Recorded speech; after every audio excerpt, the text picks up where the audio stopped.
All right, this is our agenda for tonight's session on preparing to host county conventions. So I'll share some of the basics about county conventions quickly to start, share tips for how to host your county convention, including planning, promoting, recruiting, preparing, and then wrap up post convention activities, how to run your meeting, quorum, rules of the day, resolutions, Robert's Rules of Order. We'll talk about some of that stuff. Then we'll talk a little bit more in detail about what roles will be up to be voted on in these meetings. And of course, I'll wrap up with some additional resources. Jumping right into about county conventions. I've been spending a lot of time focused lately on precinct organizing, organizing my precinct, and of course, supporting precinct leaders and county leaders. But we know that this ground up is how we win elections. And there's a lot of party organizing work to do the first like half of the year. And it is going to be a very big year. So thank you everyone for spending your evening with me tonight and for being part of this team. This is 2026 party organizing schedule. Of course, we had the winter state executive committee meeting earlier this month. Precinct annual meetings are going on now and kind of wrapping up here shortly. The county convention period that we are recommending is March 15th through the 28th. Those dates are so that you can get all of the activities done and everything loaded into Vote Builder in time so that you have the full weight of your organization for congressional district conventions, which is in the first half of May. And then the spring SEC meeting, hopefully, if you are an SEC member, if you are a county chair, you have heard of this because this is new. It was announced at the last SEC meeting that this May 30th meeting, which is going to be on Zoom only and will be fully focused on resolutions. So that is coming. And then our regular summer SEC meeting will be June 27th in Cumberland County. I'm kind of fond of this slide, partly because it took me a little time to be able to understand how our party is organized well enough so that I could share it with other people. I share this with precinct leaders and potential leaders just to kind of show what the organizational structure looks like for the Democratic Party in North Carolina. We've got 2,600-ish precincts. There might be a little bit of give and take there. Of course, we have 100 counties. That rolls up to 14 congressional districts. And at the national level, we've got the Democratic National Committee, the Democratic Senatorial Campaign Committee, which you might hear more about this year because we have the big race with Governor Cooper running for Senate, the Democratic Congressional Campaign Committee, and the Democratic Governors Association. And of course, on the side, we've got about 600 members of the State Executive Committee. I do not intend for this to be a hierarchy. It's really more just to show scale. When this is working well, information is flowing from the grassroots level up through these organizations, and guidance and resources should flow down from the top of the level down to support our precincts and our county parties. The plan of organization dictates a lot of what we will be talking about and a lot of the roles and responsibilities of county leaders and how these meetings should be agendized.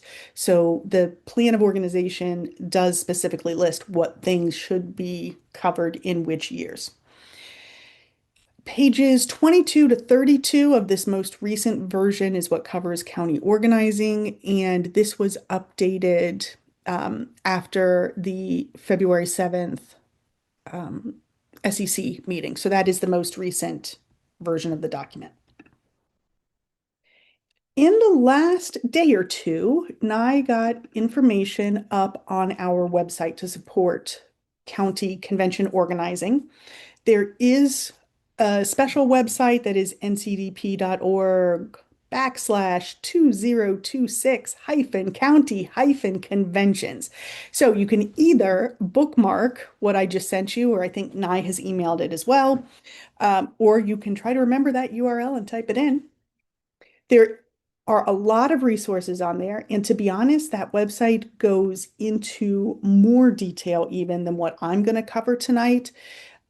So if you have follow-up questions, it is really your one-stop shop to get the resources and information that you need.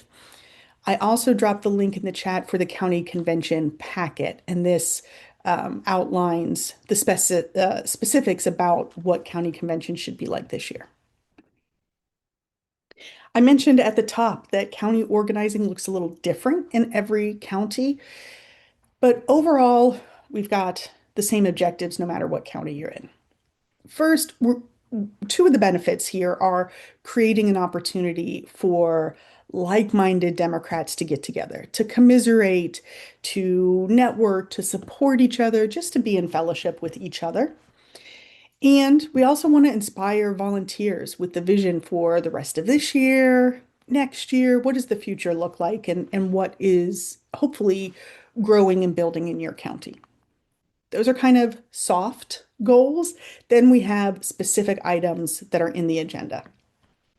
Of course, you need to meet quorum in your meeting, and I'll give you the exact definition of what quorum looks like in county conventions in a little bit. Then, if you have vacancies for your county level officers, it's probably unlikely, but if your chair, first vice, second vice, third vice, secretary, if any of those positions have left or want to leave, this is the time to fill those positions. And then also, if you need to add any people to the SEC roster, the State Executive Committee roster, again, both of those groups of people were elected last year, and those are 2-year terms, but sometimes people move, a job change, a health change, anything can happen. So if you have vacancies, this is the opportunity to fill those.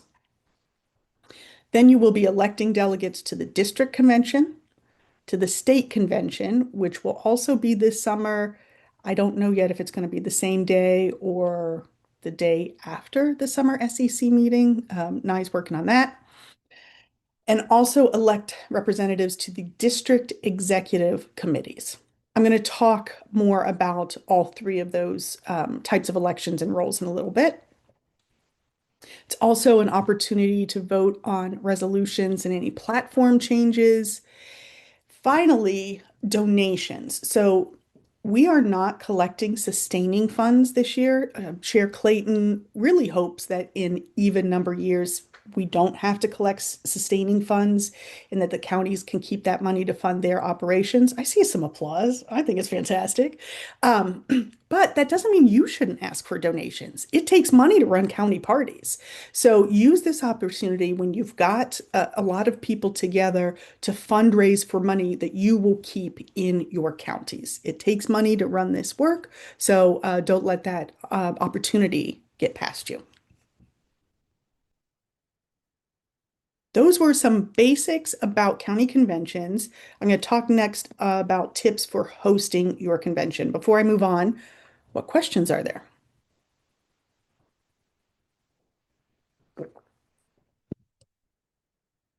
All right, we'll keep going. These are how I think of the steps, honestly, for organizing any kind of event. But today we're going to talk specifically about county conventions. So plan, promote, recruit, prepare, and wrap up. Plan. So where's my schedule? We're about a month out from county conventions, 3 weeks out from county conventions. So hopefully some of this you may have already done, and I know some counties have. Um, but right off the bat, you need to think about logistical decisions. So what's the date?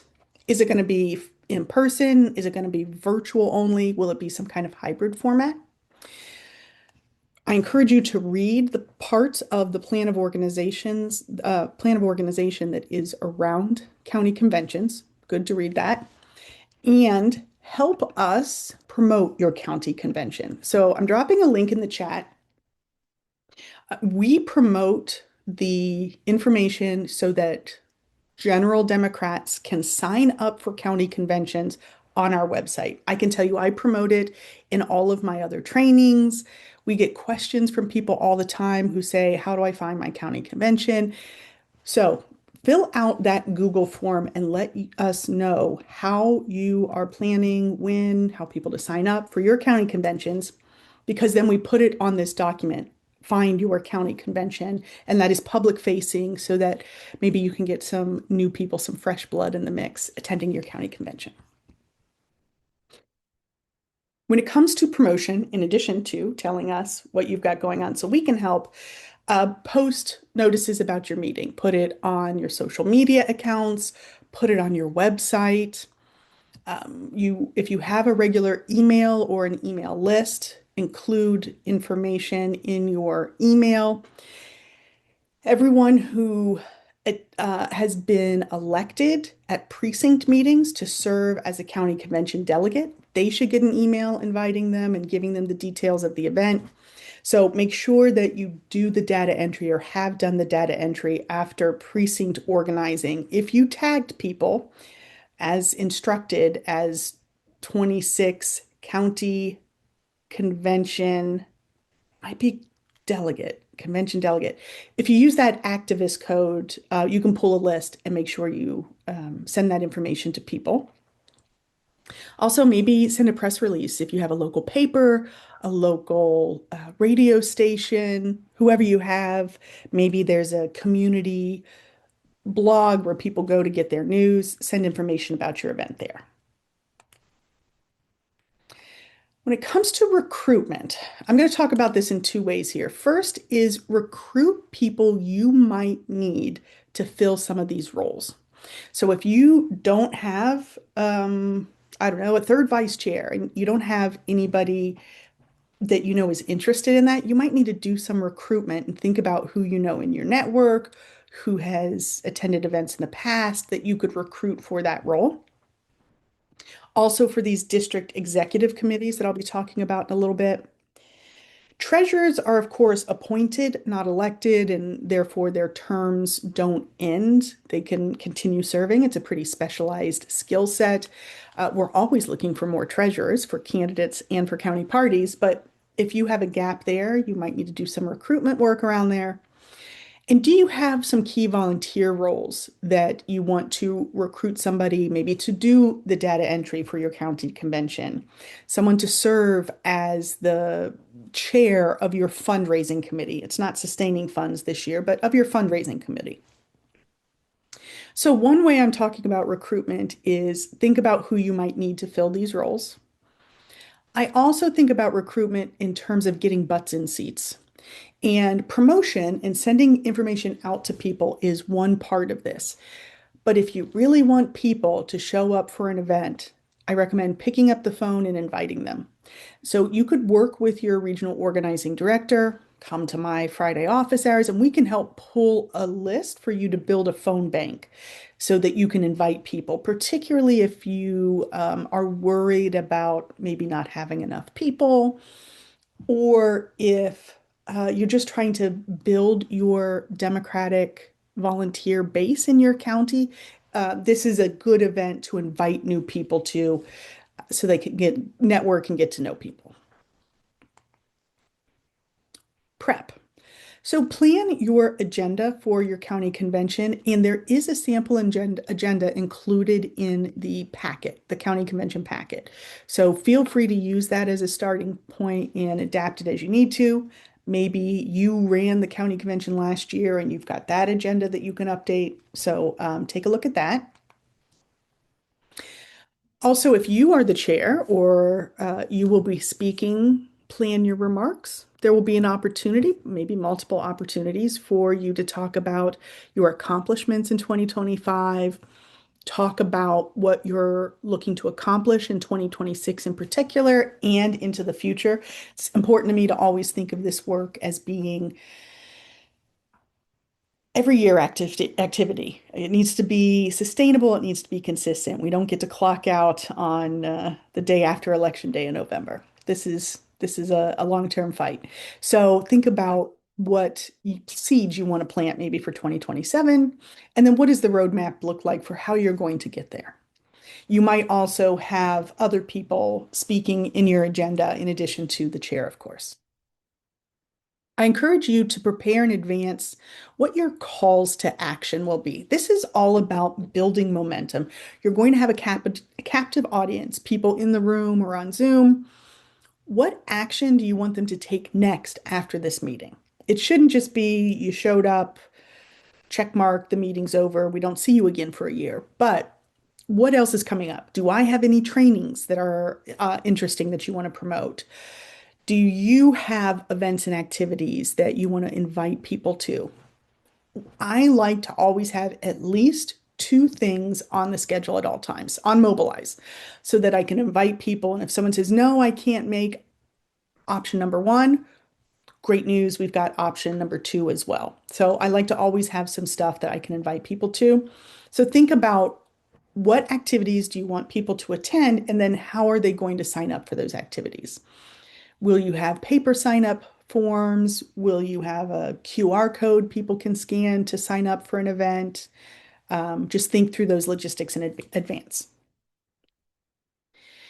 Next, if you are going to have a hybrid or an online only meeting, practice the functions of your online meeting platform.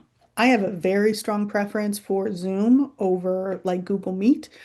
Google Meet is free, uh, but I like the features and functions from Zoom.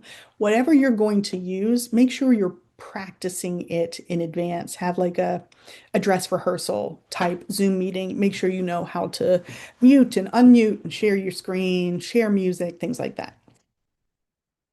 I also encourage you to make confirmation calls so that the people who have signed up actually show up. This is a really good activity to crowdsource, build a phone bank, and maybe if you have an office or if somebody's home, get together, socialize a little bit, and then make confirmation calls.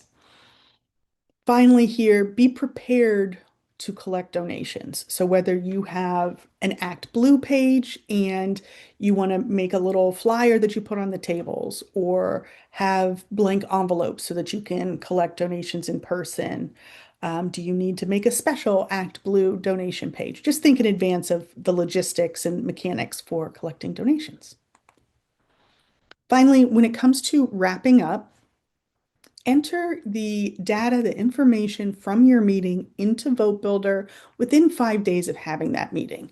So this would be if any of your elected officers change, chair, vice chair, secretary. Enter who has been elected as your district convention delegates. If any of your SEC members change, tag them in Vote Builder. Record all donations. I've got the address here for sending checks to the state party. Of course, we're not collecting sustaining funds this year, so you might not need that, but I'm always going to put it out there. Thank your attendees for coming. This is going to be in the moment, and honestly, a lot of times people go out of these meetings and they can feel pumped up. I'm going to make calls. I'm going to build a phone bank and call people who attended and say, thanks for being there. Did you get a chance to sign up for the next activity? When will I see you again? Things like that. And take some photos at the event, post them on your social media channels, tag us in them, and we will probably share some of those as well. Again, it might be an activity that you find a volunteer. And maybe you combine a couple of these activities when you're recruiting. If you build a phone bank to recruit people to attend, when you get somebody who says, yes, we can attend, great. I'm also looking for someone to take photos the day of the event, just from their phone and then send it to me for social media. Can I count on you to take photos? Combine some of these goals here. Okay, now these are activist codes so that after the event, you will tag people in Vote Builder however is appropriate, depending on if anything, they've been elected to. Apply those activist codes in My Voters. And I also encourage you to make sure that everyone who attends your meeting is also in My Campaign in Vote Builder so that you are building your roster of volunteers. And I already held this session this year. I'll include this in the follow-up email, but I did a Zoom training on using Vote Builder specifically for this party meeting data entry. You can see I did it a couple of weeks ago, but I have the recording on YouTube. And if you need any guidance there, you can go check out that video. Okay, that was hosting county convention, plan, promote, recruit, prepare, and wrap up. I'm going to talk next about conducting the meeting, but I'm going to pause here. What questions do you have?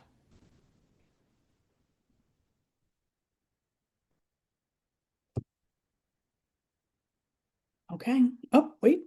So far, so good. Okay. Thank you, Jen. I'm going to keep moving. Conducting your meeting.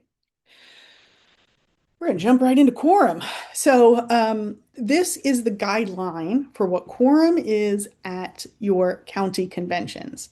So, you need at least one delegate from at least half of the precincts that elected delegates plus one, half plus one of the precincts. So if your county has 100 precincts, you need to have at least one person from 51% of the precincts in attendance. This is not an occasion where proxies are allowed, so just keep that in mind. In the county convention packet, there are sample rules of the day.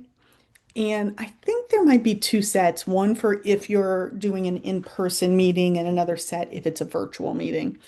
So this is, I encourage you to look at that sample rules of the day and read through it and see if you need to make any changes or if you can use those as your rules for the day for your meeting. Now, when it comes to resolutions, this is one area where this is kind of a standing recommendation here. Resolutions can bog down meetings. Maybe some of you have experienced that. Occasionally they're contentious. So I recommend whenever I do these kinds of trainings to have a resolution committee. Now, you know, county convention organizing period is coming up here in a couple of weeks, so you might not have time to pull this together in time for this year. But like what we do, what we try to do at the state level is have a committee that works on resolutions to bring things to the body to vote on that are more organized and well packaged. This is a tremendous amount of work. It's not personally where I spend my time, but consider now or in the future having a resolutions committee for the people who are passionate about this to work on it in a way that hopefully makes it run a little bit smoother in your meetings. Now, when resolutions are adopted, voted on, and adopted at your county convention, then they should be sent to the resolutions and platform committee. I'm going to drop the link in there. What's important to note here is that it has to be in writing.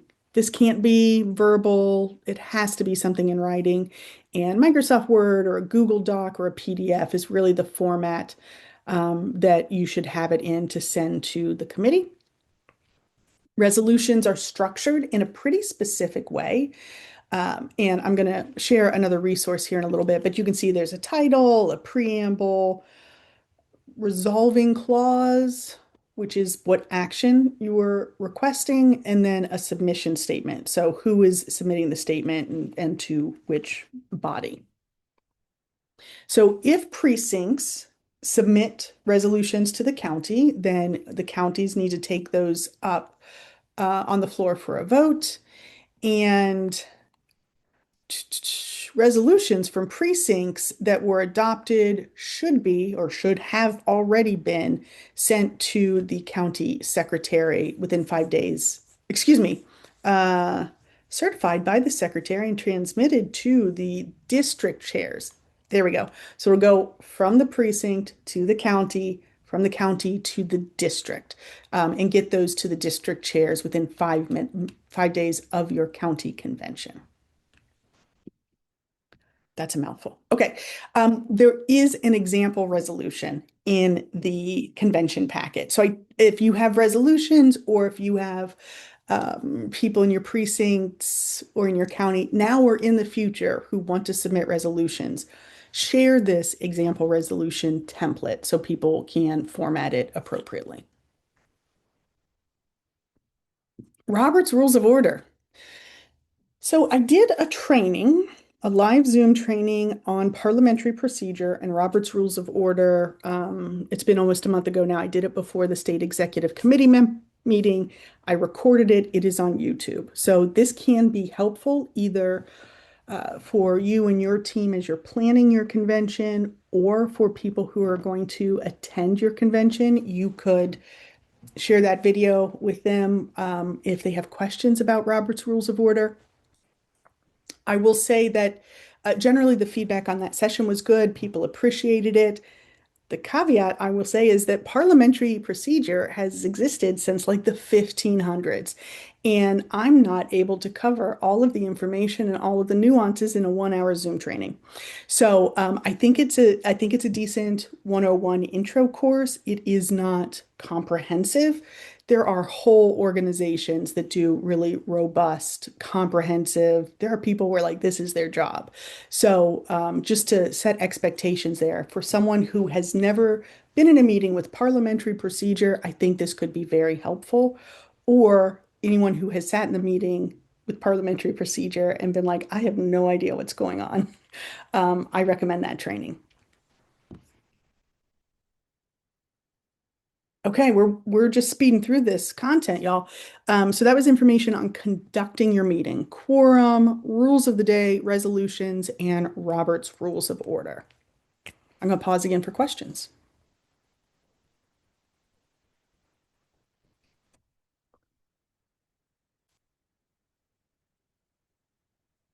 Okay, voting and roles. So I shared this slide earlier in this presentation where I said you will fill any vacancies that you might have for county level officers or state executive committee members. So those are about filling vacancies.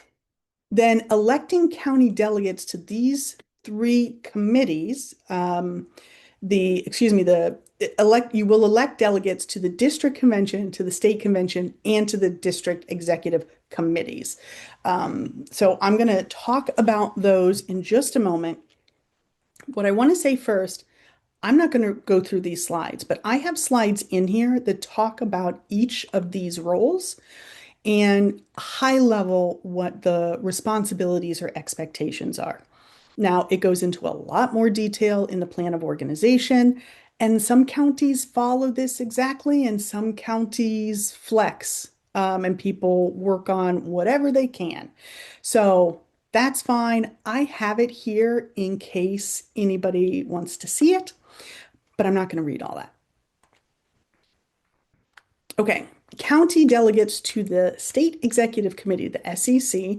So this is that actually 600 some people in the organization. One of the primary responsibilities of this body is electing state party leadership, which will come up in February of 2027, a year from now. Goodness, time flies. You will also elect delegates from your county, representing your county at district convention, and you will elect delegates to represent your county at state convention. Now, these are the roles that I actually learned about myself recently. And if you've been a county party leader for a while, this probably isn't news to you, but there are committees at the county level. There are three of them that we're really focusing on here. These committees might not ever do any work, but if they need to do work, it's important and it will come up unexpectedly. So it's very important to elect people to these committees now. So if this is for the Judicial Committee, State Senate, State House, if somebody is on the ballot and they say, I don't actually want to run after all, the county party can put forth a different name to replace them on the ballot.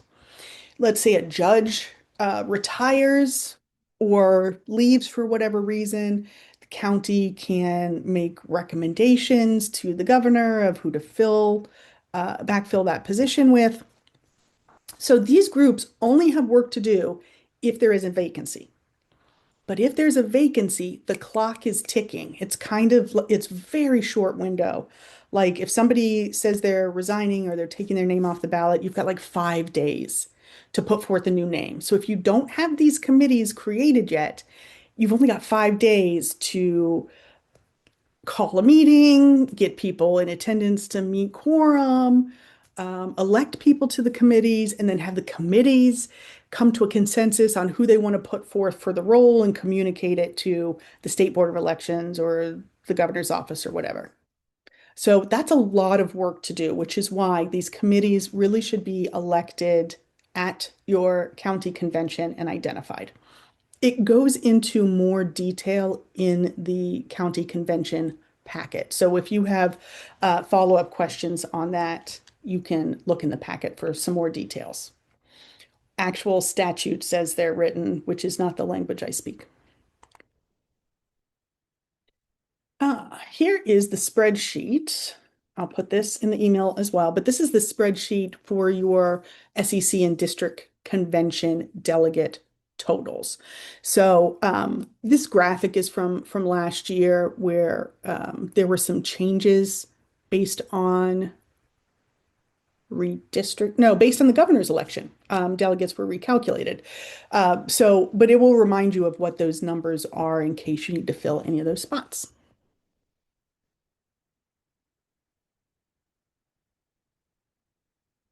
Voting at the county convention, votes are weighted by precinct. So this is what was calculated to, let me go back a slide. These delegates, SEC delegates, district delegates, that's not the right slide, sorry, but the votes at the county convention are weighted by precinct, and precincts got 1 vote for every 100 votes for governor. That's how it's calculated. And that's why last year it was updated. And the precinct vote allocation is divided equally among all the delegates who show up at the meeting. So, for example, my precinct, where I'm the precinct chair, we have 6 delegate slots. We did name all 6 people, but we think at the next meeting, only at the convention, only one of us is going to be able to go to county convention. That one person will get to basically cast 6 votes. If there were 2 of us in attendance, we would do 3 and 3. So if a precinct has 20 delegates allotted to them and they elect all 20, whoever attends the county convention, they will have that full weight of 20 votes. So there's some other examples here, but basically the voting is weighted by those precinct totals. Okay. I got one last session. Oh, DC Democrats, can you unmute? Can you go back to that last slide again? Mhm. I just need to read it some more. Yeah, and I'll include all these slides when I send the email too. So it is good Okay. to have your arms around this in advance. And this changed in 2024. The plan of organization was Okay. updated to reflect this. That makes sense to me now. Thank you. Yep. Okay, let me buzz through these last few slides and share some additional resources. The first one, I'm promoting my own stuff. I'm very excited. I don't know if who was able to attend last year's in-person county officer workshops. I see a couple hands. Yeah, so we're doing that again this year. New content, right? And I dropped it in the chat. I'll share it as well in the email. This is the schedule, and these are the counties we're going to. We're trying to spread across the state. We're trying not to always be in the same counties. You'll also notice for most of these, I have two events listed. So the county officer workshop will be Saturdays from 9 to 5. It's a full day. And I think we have all the locations nailed down except for what we're doing in Transylvania County. And this is way ahead of where we were last year. So we're very excited about that. What we're adding, because I got to hit the road and travel and stay in a hotel. So we thought, along with Sarah O'Brien and a couple of us, we thought, how can we maximize this time? So the Friday before, we are adding a vote builder workshop. So if there are people in your county, in your area, not just county officers, but any of your vote builder users, sometimes it's difficult to learn a technical tool on Zoom only. It can help to be hands-on. So we are going to, I think they're scheduled from 1 to 4 in each of these counties on the Friday before. We will do hands-on vote builder workshops. So please get signed up for these. A couple of the locations have low-ish headcount caps. So hope we see you there. I had a lot of fun doing them last year, and I'm looking forward to it this year as well. Of course, our Project 100 team, Sarah O'Brien, and all of our regional organizing directors, so glad to have this team year round. The team has largely been together for a couple of years now. Of course, these are people who live in their communities, embedded in their communities, and know our state super well. So appreciate that team. And then when it comes to what kinds of actions you might want to recommend to people, I have a couple of suggestions. This is new. This was just put on Mobilize in the last couple of days. This is the evolution of the Griffin list, the vote cure registration repair project. The Republicans continue with nonsense shenanigans, and we continue doing everything we can to fight them. So there will be a large Zoom meeting on March 31st where you'll see Anderson will be there and Justice Earls will be there. We'll talk about who we are reaching out to, how we're doing it, and then the second half of it will be here is action for you to take. So more to come on that, but that is a good activity for you to promote, hopefully at your county conventions. And then Field Team Justice. This is Becca Zirkin's brainchild, I think, and it's been a great project for specifically our judicial candidates. People are already canvassing.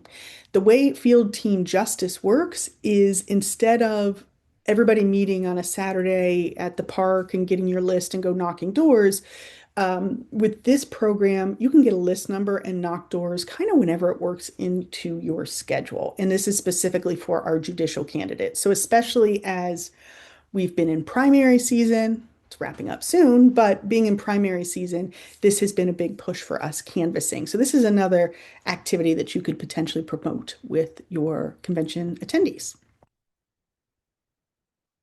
If you are not signed up for the content package, please do.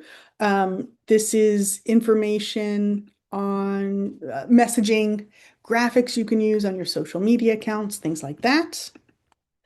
And then last slide, I have my office hours Fridays from 11 to 12. Join me. If you don't come ask me questions, I just sit here twiddling my thumbs. So feel free to pop by anytime. I can connect people with resources or get you whatever information you need. So with that, I'm going to stop the recording